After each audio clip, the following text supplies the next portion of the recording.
So we'll do a quick recap of where we are. Get us up to speed, take a few minutes kind of just summarizing where we're at. And then we're in the middle of the actual debate, going back and forth between points. And you guys are probably starting to catch on to this stuff by now. It takes a lot of repetition to get the idea of the timelines, but you're probably getting pretty sharp, and you'll probably start recognizing some of the repetitive ideas throughout this. So we're talking about the different rapture theories in the church, and we got to remember, this isn't an issue of salvation. This is all our brethren who believe these different things. Okay, there's a lot of different theories of end times things, and that even go far beyond the rapture, like the Millennium, how we interpret Revelation, all sorts of stuff. But this is just a subpoint of a subpoint of eschatology, with 4 different theories about the rapture. And Jesus says nobody knows when he's returning. You know, there is elements of mystery. There are elements of things that God conceals from us, such as when Jesus' return is.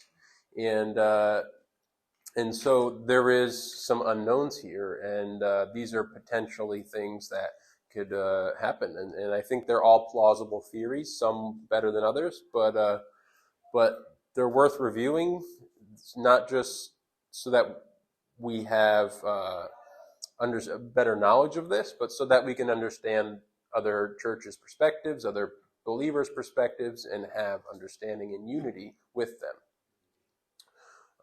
So the pre-trib view is, at the beginning of the 7-year tribulation, Jesus shows up, raptures the church to heaven, and they're protected during the 7 years, and they stay up there during that time and return with him at the end. Wouldn't that be the marriage supper of the Lamb? That's what people say, that that's what happens. The marriage supper of the Lamb is when we're in heaven. I've heard it said that. But otherwise, it could just be dead saints who are dead in heaven, right? That'd be this view. There's always a caveat. Like you could say, well, what about this? But then it could be this. I mean, you're going to find these repetitive ideas of this.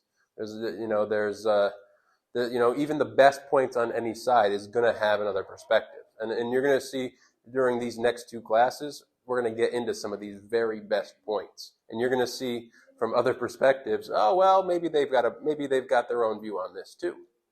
So it's important that we keep open-minded here. So the mid-trib would be the same as the pre-trib, just happening in the middle. You'd kind of endure the kind of lesser, more moderate part of the tribulation. Then when the full wrath comes, we disappear for that. The PreWrath view, technically it classifies itself as a post-trib view, but it takes on the same perspective where the rapture is somewhere in here, but it removes us into heaven. It's still but before the greater wrath of the seals, after the seals, but before the trumpets and bowls. And generally these 2 views say the seals are here, the trumpets and bowls are after the rapture. So, the pre-trib view is going to stand on like Revelation 3:10. These guys are going to stand on Daniel 12 and 2 Thessalonians 2, which really point to a mid-trib rapture or anything after a mid-trib rapture. Post is going to still take those passages, but also Matthew 24, and it's going to focus on the resurrection.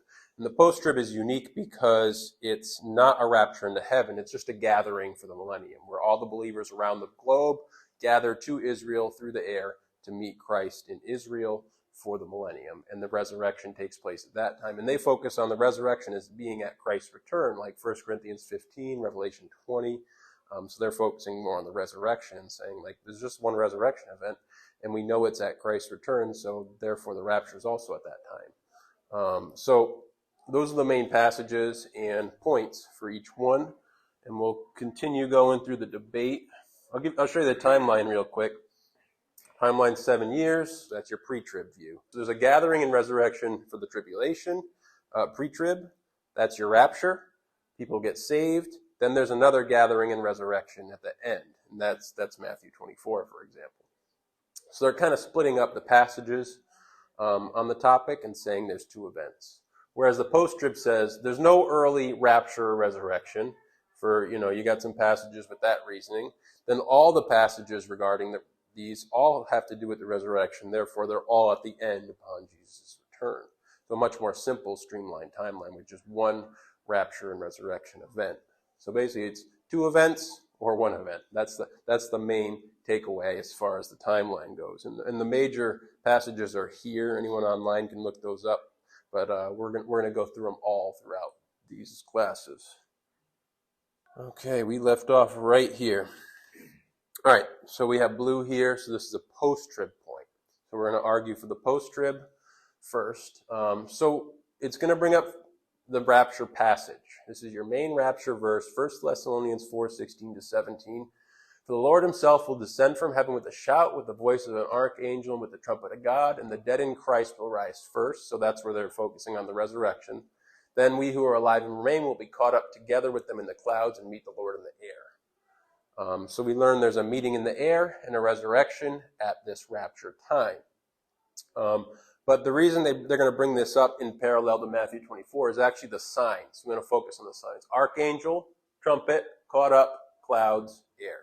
All right, so those are your key signs with this event. Now, Matthew 24 is Jesus' most extensive sermon on the end times. It spans from 24 all the way into 25 even. And it only has a post-trib rapture. There's no pre-trib rapture throughout this discussion. And he says in verse 29, but immediately after the tribulations, we're post-trib of those days, the sun will be darkened, and the moon will not give its light, and the stars will fall from the sky, and the powers of heaven will be shaken. Then the Son of Man will appear in the sky, and all the tribes of the earth will mourn, and they'll see the Son of Man coming in the clouds of the sky with power and great glory. And he'll send his angels with a great trumpet, and they'll gather together his elect from the four winds, from one end of the sky to the other. So after the tribulation, Jesus shows up. All the elect go to him to begin the millennium. So that's what's happening here. So what they're doing is they're pointing out the parallels. So we have archangel, trumpet, caught up, clouds, air. Here we have sky, clouds, sky, trumpet, angel, four winds, sky. So all the same signs in both passages. So your rapture passage has the same signs as the post-trib gathering. That's the point they're making. There are Old Testament references also where the gathering on the four winds are used to gather Israel back to the land. That's Daniel 30:4, Isaiah 27:13, Zechariah 9:14. And they're never a heavenly rapture in any of those cases. And Jesus says he'll gather the elect like this, and the elect are usually used as a word representing the Christian church. On the pre-trib end, they would argue back and say, look, two different events can have the same signs. So, yes, they're definitely the same signs, but it doesn't necessarily mean they have to be the same event. You can have two events with the same signs. First Thessalonians, they'd say this is a pre-trib rapture, while this is a post-trib gathering. They'd just say they're different events with similar signs. And they'd say the post-trib gathering is for Israel and those who are saved after the rapture, whereas this is for the church pre-trib. So that's their argument. You can continue with this passage. So we're basically just going to stay in Matthew 24. So this is just continuation of the last verse in Matthew 24. So then he says, now learn from the parable of the fig tree. When its branches has already become tender and put forth its leaves, you know the summer is near. So you too, when you see all these things, recognize that he is near, right at the door, but of that day and hour no one knows. And they would pull in the parallel passage also. So this is the parallel passage. You're going to see the same words being used here. There will be signs in the sun, and so this is Luke 21. Okay, so we're paralleling to another gospel now. There will be signs in the sun and moon and stars, and on the earth dismay among nations, and perplexity and the roaring of the sea and the waves. Men fainting from fear and expectation of the things which are coming upon the world. For the powers of the heavens will be shaken. Then they will see the Son of Man coming in a cloud with power and great glory. But when these things begin to take place, straighten up and lift your heads, because your redemption is drawing near. He then told them a parable. Behold the fig tree and all the trees. As soon as they put forth their leaves, you know for yourselves that the summer is near. So you also, when you see the things happening, recognize the kingdom of God is near.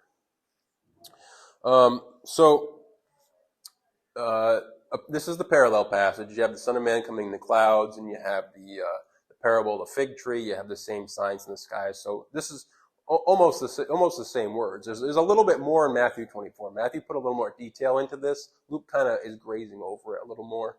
But they're obviously the same passages, just from different authors, right? So your redemption is drawing near. So they're saying, Jesus is talking to believers and saying that your redemption is post-trib. And then verse 31, he's talking about the millennium. They point out that he's talking about the millennial kingdom. So another point saying that this is a post-trib event because Jesus' return begins the millennium, right? At the end of that tribulation, Jesus comes back. Armageddon happens. Jesus destroys evil, destroys the Antichrist, and ushers in the millennial kingdom. That 1,000-year reign begins at that time, at the end of the tribulation. So saying the kingdom of God is near, they'd point out, it's just another point that it's post-trib. On the pre-trib end, they would argue back, this redemption must be for those left behind. Your redemption is drawing near. That'd be for those left behind from the rapture. That's a common theme from the pre-trib end, that Matthew 24 is for Israel and not for Christians. That's basically what they'd say. There's nothing in the chapter necessarily saying that this is about Israel, but they basically just make that deduction and say, because I believe the pre-trib and because other verses point me to it, I'm just going to assume that Matthew 24 must be regarding someone else and some other elect. There's nothing to prove that. It's just an inference made by deductions, if that makes sense. Well, this considered the elect. What? Yeah, we discussed that. He said it could be both. Yeah, elect is generally ecclesia. That's generally it generally represents the church. You could interpret it as just being like saved Israel, believer post-trib believers or post-rapture believers. You could. It basically just means believers in Christ. Ultimately, it could go either way. The terminology, just like English nowadays, you can say a word and have multiple meanings. And so when these discussions about the rapture, I really try to lean away from being really hard on words and saying this word definitely means this. Even the word tribulation versus wrath is differentiated. The mid-trib views, for example, will say, well, the tribulation would be the first half and the wrath would be the second half. Even doing that is, I think, a little irresponsible in my opinion. To be really rigid with your terminology, you can't do that because these words are used different ways all the time. Use a concordance or a dictionary and you find that. Concordances and dictionaries are so useful. And when you look up these words like wrath, tribulation, elect, you find that they're used for different people from different times, different places. Wrath is used all through the Bible. Tribulation is used all through the Bible. And with different contexts, different meanings, different times and places and peoples. So as I've studied this stuff out, what I've done is I've just said, I'm not going to be too rigid with my definitions because when you really study it out, they don't hold up. They never hold up as being it just means this. Even Christ's coming, parousia, you're going to see coming throughout this debate. It doesn't mean, if there's a pre-trib rapture, it means nothing. It just means one or the other. It could mean his first or second or third coming, or the rapture or his post-trib coming. But if you're too rigid, you can't. To be on the pre-trib side, you can't be rigid with your terminology because actually the same terms would be for both of those events. So it's hard to be rigid with these terms, and I'd say just don't sell out on terminology because when you really study it out, it doesn't work out usually. So the final point on this from the post-trib end would be that the Bible doesn't point out a second set of rapture saints. Like the pre-trib rebuttal is, well, this all could be about anyone who missed the rapture. And then they would point out, the Bible never talks about a second set of saints who misses the rapture and gets resurrected and saved and raptured post-trib. It doesn't talk about that. There's nothing pointed to that. That's just an assumption being made based on other passages that point you to believing in the pre-trib. So basically you have to determine, Are the passages to believe the pre-trib end strong enough to make that assumption that you would go ahead and kind of make a logical leap to say that there is a second set of post-trib gathered and resurrected saints? Whereas the post-trib believers would say, I'm not convinced. That I don't find those pre-trib points strong enough to convince me that there's two sets of saints going through these events that the Bible never mentions. So we'll move on to Revelation 3:10, which is definitely, I would say, the number one strongest point on the pre-trib end. So a pre-trib point, Revelation 3:10, 11, and 13.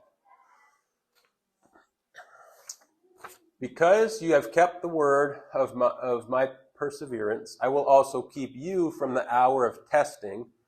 Some translations will say tribulation, so one or the other, testing, tribulation, but that word does mean tribulation. I'll keep you from the hour of testing or tribulation. That hour which is about to come upon the whole world, to test those who dwell on the earth.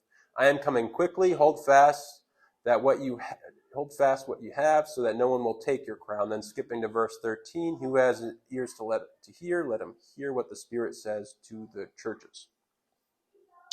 So, to analyze this word testing usually also translates, it's the word that's used for tribulation. So I could just say tribulation. I think this is New American Standard, I want to say, maybe, or ESV, but it says testing, but I plugged tribulation in there because some translations do just say tribulation. It is the same Greek word. The tribulation is so severe with people dying, plagues, a third of the world dying off, massive portions of plants and animals dying off, natural disasters constantly. There's no way for God to protect people without removing them. So how are you going to keep them without removing them from that? And they're kept from the hour of testing. That's the Great Tribulation. There's nothing else fits that description about something that's going to come on the whole earth, right? So this thing coming on the whole earth, therefore it's obviously the Great Tribulation. And notice that Jesus is attaching his return to the event.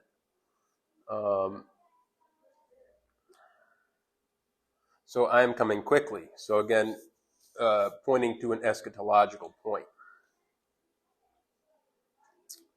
On the other end, basically they're going to have a bunch of small points to kind of try to poke holes in that. So Revelation 3:10 doesn't demand a rapture, nor does it describe a rapture at all. Even if this were about the Great Tribulation, God can protect us in many different ways. So if we were just going to agree, okay, that's the Great Tribulation, keep being kept from in the Great Tribulation doesn't necessarily mean it's a rapture. There's a lot of ways God can protect us. So again, they're going to that point of it's almost like the 10 plagues in Egypt where it hit the Egyptians and not Goshen. And the idea of where Revelation has some of these plagues specifically targeting those marked by the beast and passing over those marked for Christ. So they would kind of emphasize those points. This passage is written specifically to Philadelphia regarding first century events. And we don't consistently read Revelation 1-3 as applying to all Christians. Reading in context, we see in verse 8-9 that it's about specific people in Philadelphia. And then they bring up, I've seen Revelation 2:10 brought up here. Revelation 2:10 says, they're about to throw you guys in jail. So just pointing to, these are epistles specifically to these people for specifically their time. But obviously you have the caveat on the other end that they bring in verse 11 and 13 to kind of broaden it out and say, look, it's what the Spirit says to the churches. So it's meant for everybody and not specifically for Philadelphia. Whereas verse 8-9, if you were to read in context, definitely specific to Philadelphian individuals. But then as you get to 11 and 13, it broadens outward to the churches. So you can make the argument. You say you're going to read the context before the passage, or the context after the passage for that argument, So the context it's iffy because there's specifics and broad statements. So that they'd kind of emphasize the specific parts about where it's about Philadelphia, Whereas the pre-trib end would say, no, we're going to emphasize this part where it's to the whole church. Also, they'd point out that these events are about to come upon the whole world. So they'd say, again, that's first century events. That's not about to come upon the whole world is first century. That's not 2,000 years later. They'd say that this is about first century events written to first century Christians. It's first century persecutions to the church, Roman persecution maybe. So again, they're going to point out to try to keep it in that specific first century context. Testing and tribulation here. They'd bring up like Hebrews 3:8, which says, the day of testing in the wilderness. So testing like that in the wilderness, where you just have to endure the wilderness, endure what you're going through. Whereas they'd also use that word, keep you from, and they'd use John 17 saying, keep you from the evil one. That's in the Lord's Prayer. So that's the same word, keep you from the evil one. And then in Matthew 28, it's the word guard, like someone was guarding the door. That's a guard. So they're saying it's spiritual guardianship, not a rapture. So being kept in the tribulation is a spiritual guardianship, being spiritually guarded from Satan, saving your salvation. And you bring up the context and say, hold fast that you won't lose your crown, saying, look, spiritual guardianship. Don't lose your crown. Don't lose your salvation. I'll keep you through the tribulation. What you're going through, I'll keep you and guard you through it. And then they'd say the whole world could be hyperbolic. The tribulation coming around the whole world. That could just be Rome. Rome took up a lot of the world. And then in cases like Daniel and Isaiah, they were taking these big nations that were under judgment and saying it was the whole world. So whole world could be hyperbolic. And lastly, they'd point out that Revelation 4:1 is where you get prophecy of the future. Revelation 4:1 is John gets taken up into heaven in this vision. Jesus says, come up here and I'll show you what must take place after these things. So they would basically use that and say, look, this is first century. Everything after chapter 4 is what's going to take place after these things in the future. So that's all past. And then when you get to chapter 4, you're in the future. So again, they're going to try to push that towards the past, whereas the pre-trib end is going to try to use the context after the passage to broaden it out towards future. And then on the post-trib end, they're going to attack the Greek words here and say, look, it's vague enough to mean something different. So a lot of back and forth on this passage. It's definitely the strongest pre-trib point I think exists. I think it's hard to argue against it, although you can kind of nitpick at some of the terminology in the context. So there's a lot of back and forth, but it's definitely the strongest pre-trib point out there. All right, we'll go through one or maybe two more points. So this is another pre-trib point. Well, the post-trib has some strong arguments too, but this is more of a pre-trib point. Luke 21, 34 to 36. Be on guard so that your hearts will not be weighted down with dissipation and drunkenness and the worries of life. And that day will not come on you suddenly like a trap, for it will come upon all those who dwell on the face of the earth. But keep on alert at all times, praying that you may have the strength to escape all these things that are about to take place and to stand before the Son of Man. So they're going to point out it's going to come the day the trap isn't going to come upon you if you persevere, and you're going to escape. So it's an escape. You're saying this is an escape passage. On the post-trib end, let's see. The day of the Lord coming like a thief or a trap is Christ's second coming, not the rapture. And then in these passages, you have that wording about his second coming. So they're basically pointing. So again, I want to say just don't sell out on terminology. Especially if you're on the pre-trib end, you can't sell out on terminology because the terms are used for both occasions. There are times that these same terms are used for his post-trib return. So You can't sell out on terminology again. But even this, it's not definitely that. It's not definitely as post-trib. You could argue that some of these words are used for pre-trib events too. But again, just pointing out, these words are sometimes used in different ways throughout Scripture, and even in contexts that have nothing to do with any eschatology. So don't sell out on the words. It's also a vague term used for judgment, used for the great judgment in 2 Peter 3. They point out that escape means flee, according to the Greek lexicons. And the context are those who must, in Judea, must flee. So they point out the context earlier in this chapter is about fleeing Judea. And then they'd also point out that you need the strength to escape. So they'd say, this is about you fleeing on your own 2 feet and not being raptured. So they're escaping on their own, not Jesus. Luke 21:21 says, those who are in Judea must flee to the mountains, and those who are in the midst of the city must leave, and those who are in the country must not enter the city, because these are the days of vengeance, so that all things which are written will be fulfilled. Woe to those who are pregnant and those who are nursing babies in those days, for there will be great distress upon the land and wrath to its people, so they will fall by the edge of the sword. So they just point out that this is about just running away. Christ rescuing us in this passage is a post-trib event. So they'd point out parallel passages. So Luke 21:27. So just a few passages before this one. That's the Son of Man coming on the clouds, straighten up and lift your head, for your redemption draws near. That's the one we just read. And they again parallel that to Matthew 24, where after the tribulation, he comes on the clouds and gathers the elect from the four winds. So they basically say the context of this is the context of Matthew 24, which is the post-trib rapture.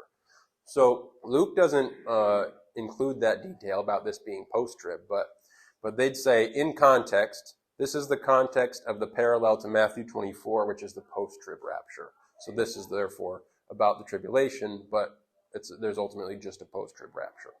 On the pre-trib end, they would again just have that split timeline.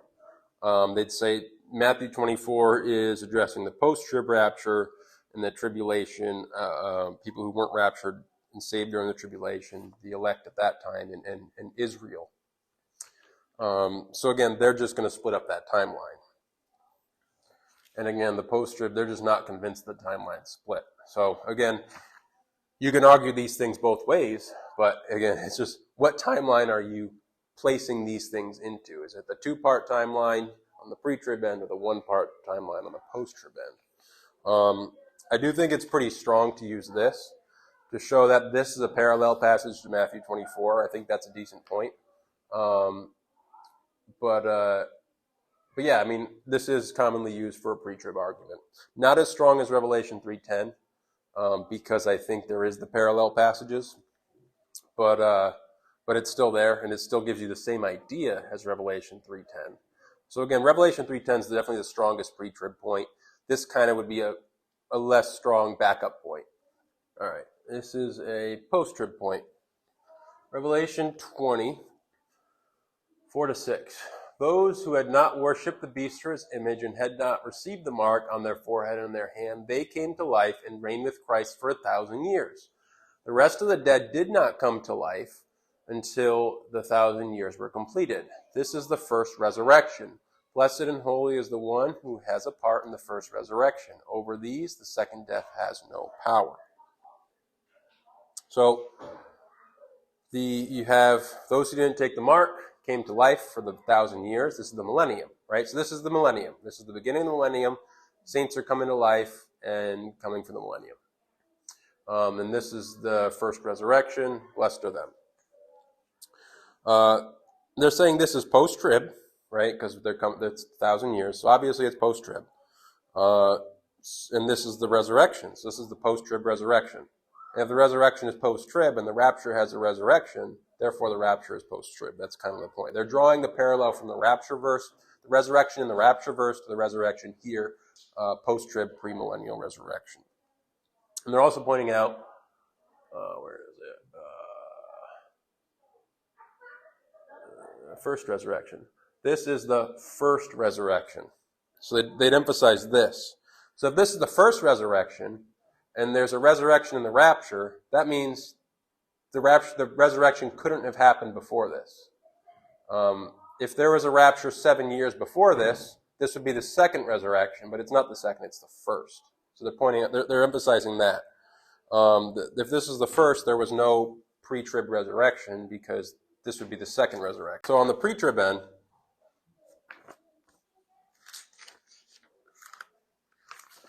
this is the tribulation saints' resurrection, as verse 4 specifies. So those who had not worshipped the beast in his image and had not received the mark on their forehead and hands. They're going to say, all right, this is specifically the resurrection of only the tribulation saints, because it's specifically saying those people. Which is a good point, right? That's definitely a strong point. It's those who rejected the mark of the beast, right? So now they're going to have to argue their way out of the first resurrection, right? Because this is a strong point, but then they got the first resurrection, which is a strong point on the other end. So there's strong points on both ends there, right? So they have to deal with first resurrection. So they're going to say, therefore, the first resurrection is not chronological, but first meaning primary.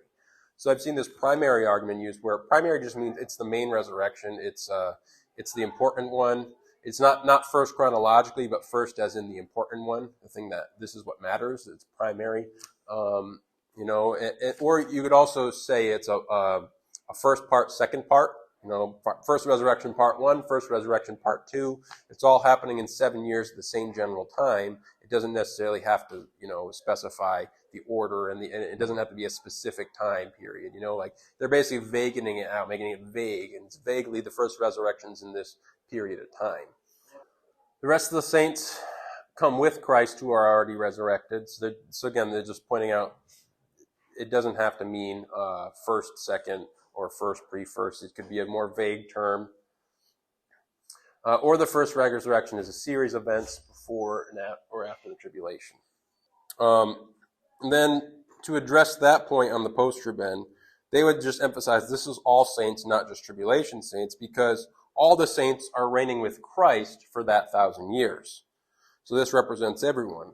And that'd mean earlier saints aren't reigning with Christ during the millennium and aren't blessed by the first resurrection. So they'd say because there's 1,000 years in the first resurrection, this is representing all saints being resurrected at this post-trib time to begin the millennium. All saints get their physical bodies at this time. So they're going to emphasize this is going to be an earthly body that's going to be there for millennium. And the pre-trib is just going to say, it's okay, it's a different kind of body. It can survive in heaven and on earth, which is your point, where it's a glorified body. It's not the same kind of body. It's an immortal body, and it can be in both locations. So they'd be more convinced of it's a physical body, you're coming to earth, whereas they're saying it's a glorified body, you can take it to heaven and then come to earth later. So again, it's just which timeline do you want to place it into?